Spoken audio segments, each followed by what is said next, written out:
네, 안녕하세요. 오늘은 증시의 전반적인 흐름을 한번 보고 우리가 증시를 이해하는 데 있어서 유용한 지표 하나를 소개를 해드리도록 하겠습니다. 그러면 제일 만만한 네이버 금융 한번 들어가 보겠습니다. 네이버 금융 밑에 쳐서 여기 네이버 금융 보이시죠? 들어가면은 주요 뉴스 보시면 웬만큼 다 나오죠. 메뉴에 거 있는 거 한번 열어보겠습니다. 긴축 가속 달러 초강세 여파로 추석 앞두고 간망 이어질 듯 이렇게 보고 있습니다. 주간 증시 주요 일정을 한번 보도록 하겠습니다. 내일 월요일이죠. 월요일에 미국 노동절로 휴장을 합니다. 참고하시고요. 6일 화요일에는 미국 8월 마켓 서비스 PMI, 미국 8월 ISM 비제조업, 자, 7일 수요일에는 중국 8월 수출입, 유로존 2분기 GDP, 뭐 이런 게 사실 하나하나 이렇게 파고들면은 참 재밌는 것들이 많은데 잘 안 보시는 경우가 많죠. 사실은 주가에 가장 큰 영향을 미치는 게 금리하고 환율 부분인데, 금리는 뭐 계속 올라갈 거고 앞으로 환율도 지금 초강세죠. 주식시장에는 굉장히 안 좋은 상황입니다. 현재로서 8일 목요일에는 미국 연준 베이지북 공개가 있고 유로존 ECB 통화정책회의가 있습니다. 9일 금요일에는 한국 추석으로 휴장합니다. 금요일은 휴장이다. 중국 8월 소비자 물가가 또 발표가 됩니다. 한국 추석 전에는 제가 보니까 빠질 때도 있고 네, 조금 상승할 때도 있고 그렇습니다. 추석 전으로 주가가 좀 빠지면 추석 이후에 올라가고, 추석 때 주가가 또 혹시라도 상승을 하면 추석 끝나고 또 빠지고, 이런 경우 반대로 가는 경우를 꽤 많이 봤습니다. 참고하시면 되겠고요. 기사도 한번 연 김에 조금 읽어 보겠습니다. 이번 주 국내 증시는 베어마켓 랠리가 마무리가 되었고 박스권 흐름을 보일 전망이다. 이건 그냥 전망입니다. 미국 중앙은행인 연방준비제도의 긴축 가속, 원달러 환율 초강세 지속 여파다. 원달러 환율이 초강세다. 지금 미국의 FOMC 회의가 지금 이제 3번 남았습니다. 3번 남았는데, 자, 금리를 보면서 한번 설명을 드려볼게요. 미국 금리, 미국 금리가 2.5죠. 자, 한번 보겠습니다. 우리는 작년부터 한국 증시는 작년부터 조금씩 올렸습니다. 올려서 지금 2.5죠. 똑같이 맞춰놨는데, 한국은행에서 발표하는 그거는 이제 2번 남았고, 미국 중앙은행에서 FOMC에서 발표하는 금리 인상은 지금 3번 남았습니다. 그런데 지금 금리가 똑같죠. 금리가 똑같은데 얘는 3번 남았고 얘는 2번 남았다. 한국은 근데 가계부채가 굉장히 심하고 부실기업들이 굉장히 많습니다. 시간이 나시면 유튜브에 코스닥 귀신이라고 한번 쳐보시면 굉장히 잘 만들어 놓은 그런 다큐멘터리식의 영상이 있더라고요. 재밌게 보시면 되겠습니다. 코스닥 귀신. 거기 보면 코스닥에 상장되어 있는 부실 기업들이 굉장히 많다. 거기서 이것저것 더 더하면 한 20-30%는 부실 기업일 가능성이 좀 있을 것 같습니다. 이거는 이제 제 주관적인 판단입니다. 그러면 상장되어 있는 코스닥에 보면 20-30%가 부실기업이라 치면 금리를 올리면 언제 어떻게 자빠질지 아무도 예측을 할 수가 없다. 코스피는 조금 그래도 낫겠죠. 그런 상황입니다. 그래서 대한민국은 2번 이제 금리 인상을 할 수 있어도 많이 못 올릴 거라 이렇게 예상을 하고 있습니다.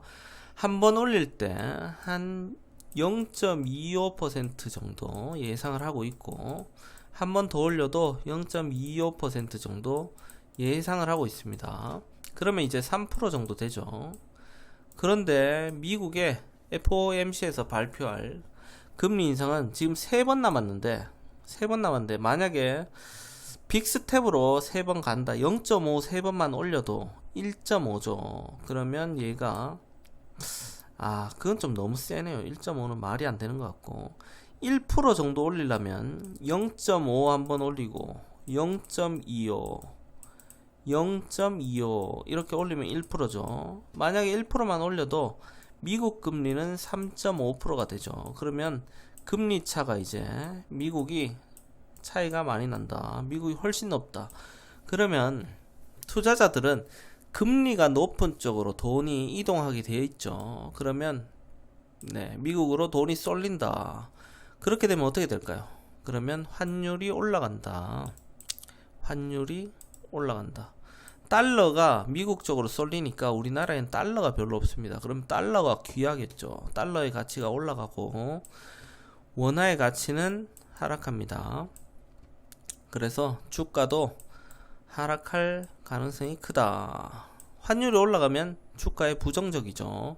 외국 자본이 빠져나가면 우리 주식시장은 조금 무너지는 그런 경향을 보인다. 이렇게 참고하시면 되겠습니다. 일단은 전반적으로 이렇게 보시고 시간이 너무 오래 걸리면 또 지루해지니까 오늘 소개해드릴 지표를 한번 보겠습니다. 오늘 소개해드릴 종목은 내가 주식을 함에 있어서 뼈와 살이 되는 그런 지식이 될 겁니다. 지식백과에 BSI라고 있습니다. 한번 클릭해서 들어가 보겠습니다. BSI는 기업 경기 실사 지수입니다. 기업 활동의 실적과 계획, 경기 동향 등에 대한 기업가 자신들의 의견을 직접 조사한다. 그러니까 쉽게 말해서 기업가들의 의견을 조사하고 지표로 이렇게 만들어 놨다.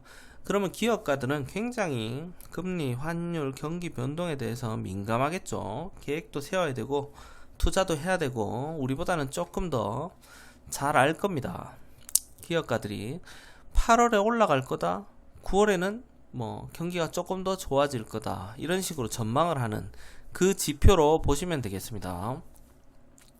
한번 끝까지 읽어보겠습니다. 지수화에서 전반적인 경기 동향을 파악하고자 하는 지표입니다. 이 지수의 유용성은 기업가들이 경기를 판단하고 예측하고 계획하는 행위들이 단기적인 경기 변동에 중요한 영향을 미친다는, 얘들이 이렇게 생각하면 단기적으로 경기 변동에 영향을 미친다. 그렇게 보시면 되겠죠. 실제로 일본에서는 중소기업을 대상으로 조사된 기업 경기 실사 지수가 경기 선행 지표의 구성 지표로 사용되고 있다. 일본에서는 경기 선행 지수로 사용이 되고 있습니다. 지수 계산은 전체 응답 업체 중 전기에 비해 호전됐다고 답한, 이전에 비해서 호전됐다고 답한 업체 수의 비율과 악화되었다고 답한 업체 수의 비율을 차감한 다음에 100을 더해서 계산을 합니다. 예를 들어 긍정 부정의 응답이 각각 긍정이 60, 부정이 40이라면 60에서 40을 빼면 20이죠. 20에서 100을 더한다. 그러면 120이 된다. 우리나라의 대표적인 경기실사지수 작성기관은 한국은행. 매출액 5억 원 이상의 2,400여 업체의 경영자들을 대상으로 업종별, 기업 규모별, 수출, 내수, 기업별 등으로 나눠서 기업 활동에 관한 실사조사를 거쳐 작성합니다. 그리고 전경련은 매출액 순으로 400여 개의 관공업체를 대상으로 조사한다. 대한상의는 2,000여 개 관공업체, 산업은행은 광업을 제외한 1,200여 개 제조업을 대상으로 조사한다. 또한 기업은행은 2,800여 개의 중소 제조업체를 대상으로 하고 있다. 실사하는 곳이 굉장히 많습니다. 그러나 기업 경기 실사 지수는 비교적 쉽게 조사되고 작성될 수 있는 반면에 조사하는 사람의 주관적인 판단이 개입될 여지가 많은 것이 단점입니다. 자, 저는 전경련에서 한번 보겠습니다. 네이버가 모든 걸 다 해결해 줍니다. 자, 보겠습니다. 전국경제인연합 정경련에 딱 들어가 보면 정경련 소식 보도자료 이렇게 나와있죠. 보도자료 클릭하시고 검색어에 BSI 쳐보겠습니다. 잘 안되네요. 정말 안되네. BSI 네, 검색을 딱 해보면 조금 있으면 뜰 겁니다. 자, 막간을 이용해서 지표도 한번 보도록 하시겠습니다. 지표 보면서 이렇게 봐야지 조금 재밌겠죠. 코스피로 들어가서 지표를 한번 보겠습니다. 자, 월봉으로 한번 볼까요? 월봉으로 보면 8월에는 조금 안 좋았다. 7월에는 조금 나았고, 네, 한번 보겠습니다. 8월에 지수가 조금 안 좋았다. BSI 조금 전에 검색을 하니까 이렇게 쭉 나오죠. 9월, 8월 뭐 이렇게 나와 있는데 8월부터 보겠습니다. 이게 월 말에 작성됩니다. 9월 거는 9월 전망은 8월 25일 날 작성이 되었다.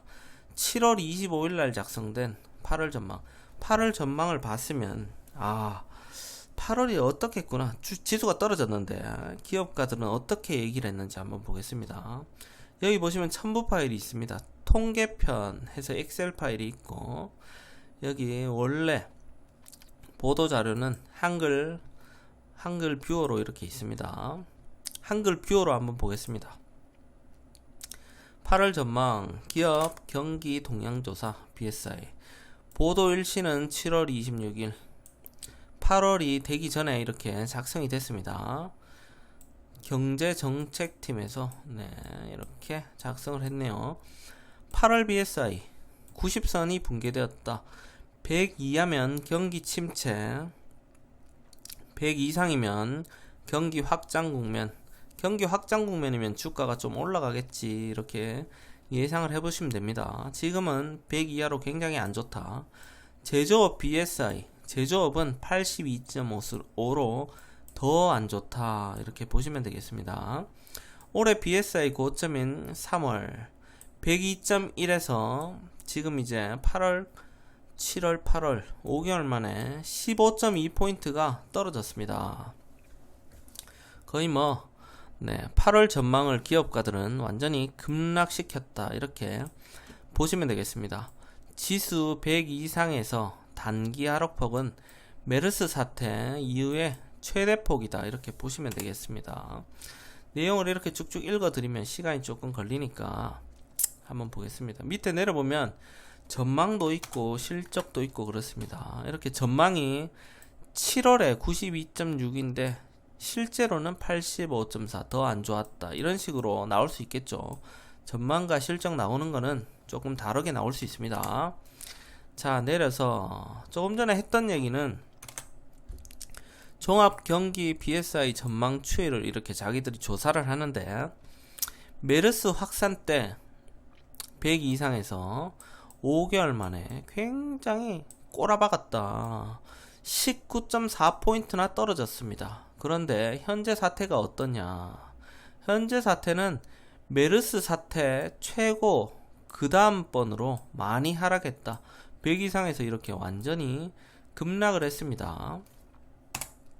그래서 지금 8월 전망을 기업가들은 굉장히 안 좋게 보고 있다, 이렇게. 우리는 벌써 8월이 지났지만 이거는 7월 달에 나온 기사죠. 자, 이때를 봐도 알겠지만 그 전에 굉장히 안 좋았던 적이 많았습니다. 메르스 사태, 중국 경기도나 브렉시트, 미중 무역 분쟁, 그때를 봐도 현재 이 경기를 전망하는 기업가들은 지금도 그때처럼 굉장히 안 좋게 보고 있다, 이렇게 보시면 되겠죠. 코로나 때는 완전히 막 바닥이었죠. 코로나 때 이 지수를 제가 볼 수 있었다면 네, 굉장히 수익을 많이 먹었을 것 같다, 이렇게 보시면 되겠습니다. 아무튼 지금은 역사적인 저점 부근에 와 있다. 더 많이 떨어질 수도 있죠. 요만큼 떨어질 수도 있지만 코로나 사태처럼 떨어지지 않는다면 네, 지금이 거의 역사적인 최저점이다, 이렇게 보시면 되겠습니다.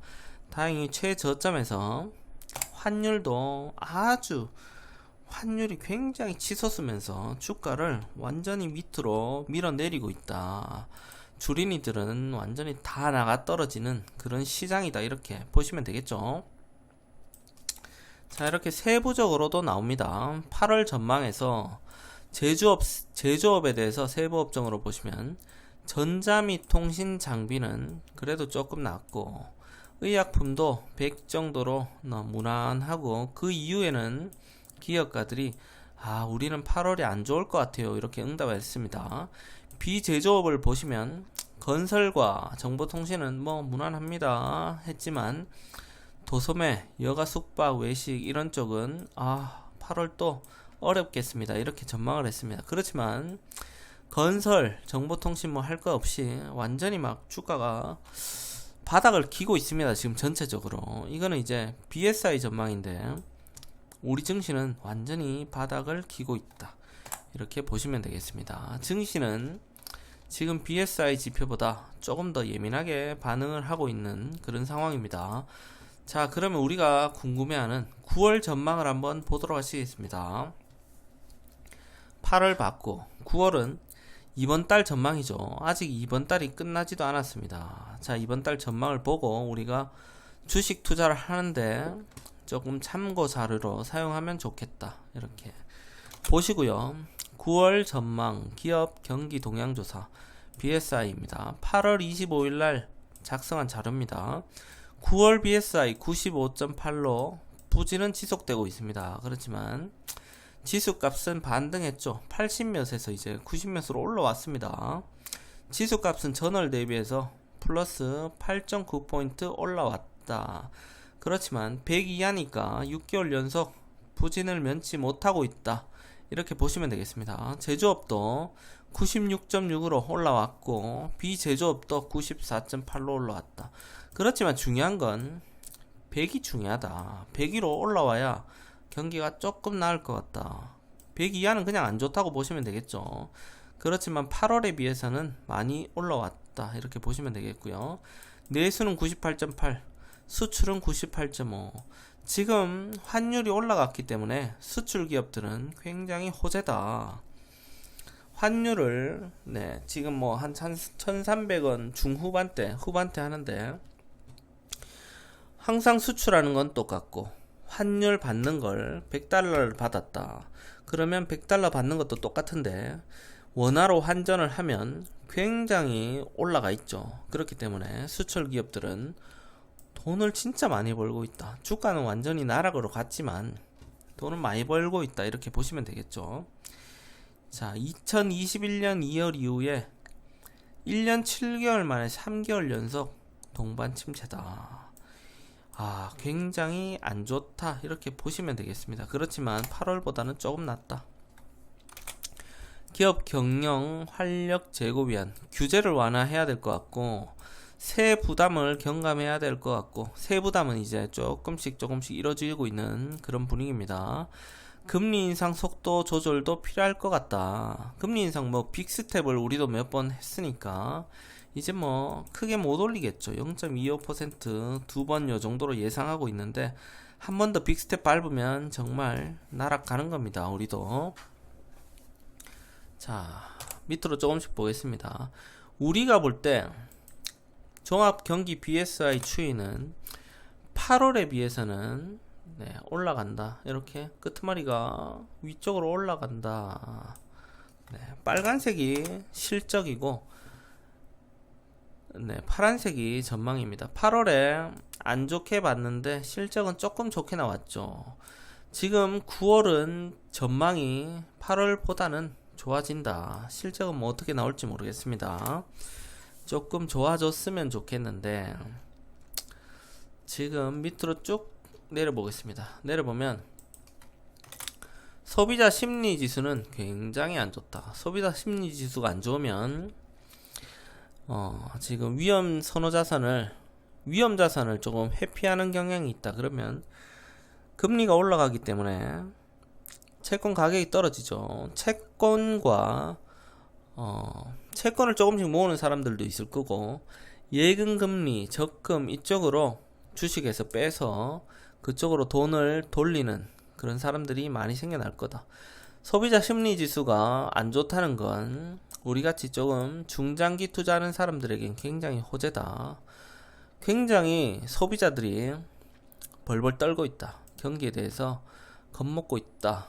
겁먹을 때 사야 되죠. 경기 침체 국면에서 주식을 모아가야 우리는 떼부자가 될 수 있다. 그건 이제 경험으로 다 알죠. 코로나 때 정말 미친 듯이 사람들이 몰려갔죠. 그래서 굉장히 많이 돈을 벌고 나갔고, 네, 장기로 하시는 분들이나 조금 어쩔 수 없이 물린 분들은 이렇게 남아있는 그런 상황인 것 같습니다. 자, 2분기까지 미국과 중국 경제 성장률을 보시면 미국은 마이너스 1.6, 2분기에는 마이너스 0.9%. 경기가 미국은 굉장히 안 좋은 게 지표로 나타나고 있고요. 중국은 1분기까지는 잘 버텼습니다. 경기 성장이 4.8 정도 나왔는데 4.8에서 2분기에는 0.4로 경기가 딱 꼬꾸라졌다. 이렇게 보시면 되겠습니다.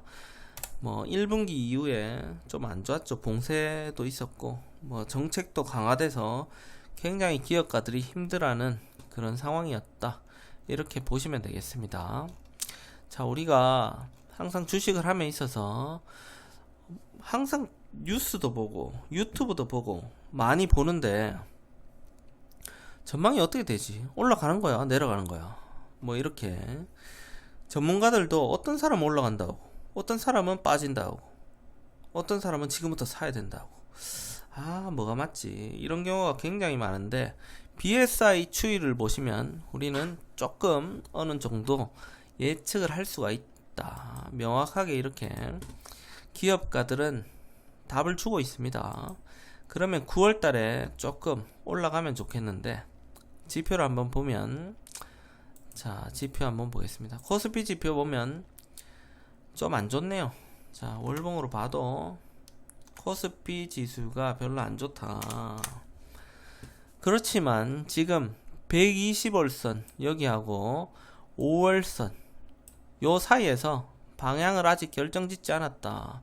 9월 달에 경기 전망이 기업인들은 조금 좋다고 했는데 주가에 반영이 된다면 조금 올라갈 텐데 지금 미국과 중국의 경기도 굉장히 안 좋고 금리 인상도 계속 올라갈 것 같고 양적 완화도 축소도 지금 이루어지는 상태고, 그래서 조금 안 좋습니다. 지수는 어떻게 반응할지 모르겠지만 추석인 명절도 있고, 아무튼 이 자리에서 우리가 5월선과 120월선에서 자리를 잡기 전까지는 어느 쪽으로 간다 이렇게 예측하기는 힘듭니다. 왜냐면 지금 현재 완전히 급락하고 있는 추세지만 이렇게 쭉 밑으로 쭉 내리고 있지만 굉장히 많이 내려왔다. 단기적으로 이 정도 내려오는 게 이전에 한번 있었고, 여기는 잽이 안 되죠. 거의 없었다. 이렇게 급하게 내려오는 경우는 그렇게 많이 없었다. 이렇게 보시면 됩니다. 그러면 이렇게 급하게 떨어지는 애들은 급하게 올라갈 수도 있는 법이다. 경기가 안 좋지만 혹시나 그럴 수 있다는 거죠. 자, 급하게 떨어지면 급하게 올라가고 다시 급하게 떨어지고, 천천히 올라가는 애들은 천천히 내려오고, 그게 이제 자동적으로 일반적으로 그렇다는 겁니다. 여기 유동성이 굉장히 많이 들어왔기 때문에 지금은 거래량이 별로 없어서 언제 거래량이 터지면 또 강하게 반응할지도 모르겠다. 저는 개인적으로 이렇게 생각합니다. 그러면 다음에 영상 올릴 때는 조금 더 유용한 지표나 이제 종목 설명하는 것보다 물린 게 많으실 테니까 조금씩 주식 공부하는데 도움이 될 만한 자료들을 가지고 오겠습니다. 그럼 오늘도 조금이라도 도움이 되셨다면 좋아요 눌러주시고요. 구독하기도 부탁드리겠습니다. 수고하셨습니다.